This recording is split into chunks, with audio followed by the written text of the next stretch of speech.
Hey, so I'm just finishing up the weekend at the Cottage Life show, and I hope you can hear me with some of my daughter's stuff in the background. But the common question really wasn't how to keep the cottage in the family that people asked, but actually more about our ESPs for education and what happens to the cottage if you don't have a will, um, or what happens if you do have a will. And so, really, to answer that is if you don't have a will, then the government is going to decide who gets what. And it's going to take a lengthy process that eventually they'll appoint an executor and whatnot for you. But it's known as dying without a will is known as dying in testate.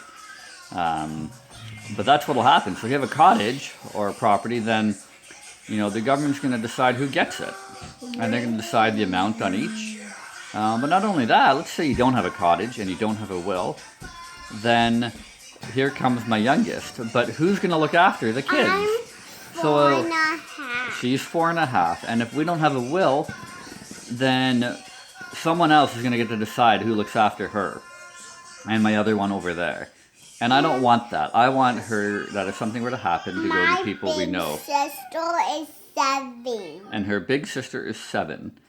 So, moral I of the story. can know of your wings.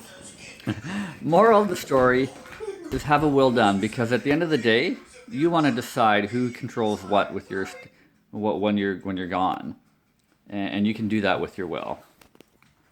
Cheers.